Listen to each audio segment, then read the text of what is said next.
안녕하세요, 소심입니다. 만약 나라에서 월 300만 원의 기본소득을 준다고 하면 우리 국민들은 어떨까요? 대한민국 국민들은 찬성하겠죠. 2011년 완전 무상급식이 통과했던 것처럼 말이죠. 기본소득 300만 원 준다는 당이 있다면 집권할 것이고 대통령 후보가 공약으로 내세운다면 당선되겠죠. 안타깝지만 이게 현재 우리나라 국민들의 수준입니다. 그래서 이재명처럼 국민들에게 돈을 퍼준다는 사람이 인기가 있는 거죠. 2016년 스위스는 월 300만 원의 기본소득안에 대해 국민투표를 실시합니다. 월 300만 원을 무상으로 준다는데 국민 10명 중에 8명이 반대합니다. 예전에는 스위스는 최저임금 인상과 유급휴가를 4주에서 6주로 늘리자는 것도 국가 경쟁력을 저해한다며 국민투표로 거부합니다. 이게 선진국과 우리의 수준 차이입니다. 우리나라는 기본소득 300만 원 같은 좋은 일을 왜 안 할까요? 나라 말아먹는 미친 짓이기 때문입니다. 의외로 많은 사람들이 국가 재정 문제는 돈 많이 찍어내면 되는 것이고 부자들이 서민들을 통제하기 위해서 정치인들과 결탁해서 돈을 나눠주지 않는다라고 생각합니다. 설마 이 정도일까 싶죠. 만약 이 영상을 보고 있는 당신이 이런 생각을 했다면 당신은 투표를 해서는 안 됩니다. 중학교육과정도 제대로 이수하지 못한 지적 능력을 가진 사람이니까요. 우리는 초등학교, 중학교 교과서에서 기초적인 경제 개념을 배웁니다. 그런데도 우리나라 국민 수준이 이렇다는 건 참 암담한 일이에요. 그걸 이용하는 정치인들은 더 나쁜 사람들이고요. 기본소득이야말로 좌파들이 그렇게 증오하는 진짜 불로소득 아닌가요? 투자 리스크도 분석 능력도 노력도 없이 버는 돈이잖아요. 부자에게 세금을 80%, 90% 정도는 내게 해서 서민들에게 나눠주는 게 정의라고요? 부자세를 급격하고 지나치게 늘리면 어떻게 될까요? 누가 가게를 차리고 회사를 차리고 투자를 하겠습니까? 실업률이 급격히 늘어나겠죠? 일자리를 누가 만들어야 취업할 것 아닙니까? 게다가 일 안 해도 나라에서 돈 준다는데 누가 일하고 싶겠어요? 포퓰리즘 정책으로 부자한테 세금 75% 때리던 프랑스는 어떻게 됐나요? 세계적으로 뛰어난 스포츠인, 예능인, 그리고 재벌들은 국적을 바꿨고 기업들은 외국으로 나가려고 하게 되었습니다. 실업률은 미친 듯이 올라가서 서민들은 신음하고 결국 2년 만에 정책을 폐지시킵니다. 그리고 혹시나 이해 못하는 분들을 위해서 돈 찍어내는 게 왜 의미가 없는지 간단하게 설명해 볼게요. 빵이 10개가 있어요. 사람은 20명이에요. 그런데 20명 모두 1,000원을 갖고 있어요. 빵은 1,000원이고요. 그런데 누가 모두에게 9,000원씩 그냥 나눠줬어요. 이제 20명 모두 10,000원을 갖게 됐죠. 빵 가격이 계속 1,000원일까요?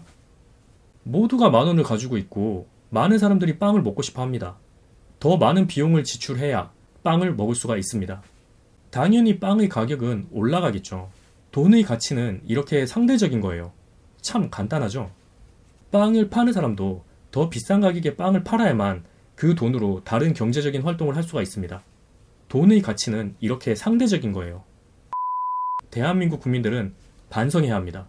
무상급식 통과시키는 바람에 교육재정 빵꾸 낸 나라.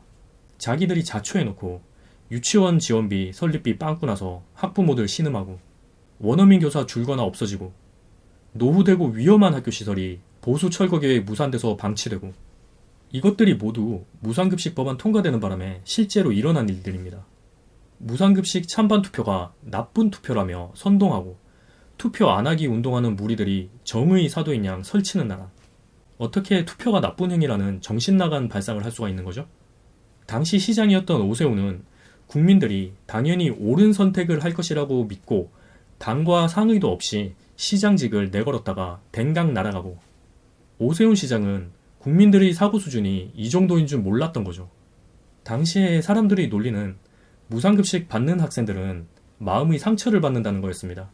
오세훈 시장이 최종적으로 내놓은 절충안이 80% 무상급식, 20% 유상급식, 80%의 절대 다수가 자신이 가난하고 소외받는다고 생각하고 상처받는다고요?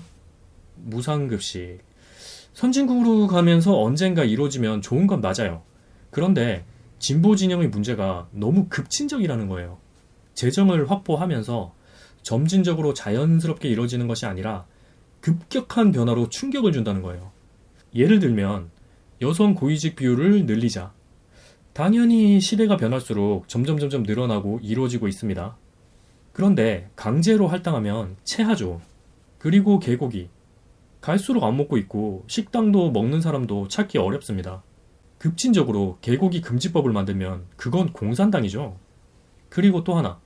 과학이 점점 발달하면서 에너지원 점차 확충하면서 원전 줄일 수 있습니다. 시장의 충격 따윈 아예 생각도 하지 않죠. 이런 급진적인 게 한두 개입니까? 다시 본론으로 돌아와서 우리나라 국민들에게 기본소득을 과하게 책정하면 어떻게 될까요?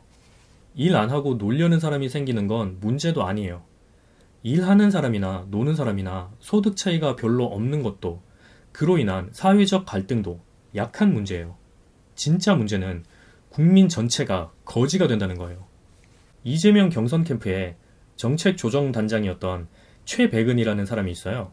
이재명은 본인이 선거 캠프에 있었거나 편드는 사람은 능력이나 전문 분야 관계없이 죄다 요직에 앉혔죠.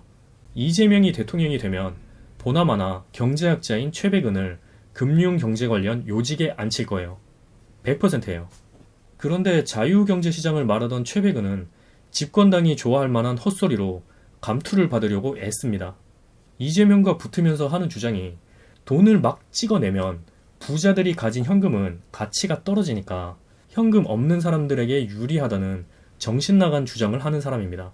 하이퍼 인플레이션이 오면 가난한 사람들은 1,000원짜리 라면을 10,000원 주고 사 먹어야 합니다. 부자들에게 피해가 더 클까요? 가난한 사람들에게 피해가 더 클까요? 스마트폰 같은 공산품이 100만 원이었는데 1,000만 원이 되면 휴대폰을 판매하는 대기업과 부자들은 어차피 1,000만 원을 받게 되잖아요. 최백은 본인도 알 거예요. 돈 찍어서 뿌리면 나라 망한다는 걸. 민주당 인사를 보면 왜 이런 사람들이 요직에 앉는지 알 수 있습니다. 나라를 위해 옳은 말 하는 사람들을 요직에 앉히는 게 아니라 자기가 듣고 싶은 말 해주는 사람들을 요직에 앉히기 때문입니다. 예를 들어볼까요? 코로나19가 터지고 전문가 집단인 대한의사협회와 감염협회의 의견은 묵살하고 중국인들을 마음대로 들어오게 해서 이 사단이 났죠. 그런데 김어준 방송에 나와서 지네가 듣고 싶어하는 말 해주는 김오란을 방역기획관으로 앉힙니다. 김오란은 최종적으로 암관리정책학과 교수였어요. 넘쳐나는 전문가들 중에 김어준 방송에서 지네가 듣고 싶은 말 하는 사람을 앉힌 거예요. 문재인 정부는 경제정책관이고 국토부 장관이고 죄다 비전문가들로 구성하죠. 이러다가 국방부 장관도 비군인 출신으로 뽑을 기세예요. 법무부, 국방부 등등 요직에 앉은 비상식적인 사람들의 공통점이 뭘까요?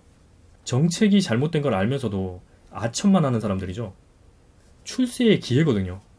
대다수의 정상적인 사람들이 감히 하지 못하는 걸 그 사람들은 하는 거예요. 저는 예전에 이상한 루머가 있을 때마다 그런 생각을 했어요.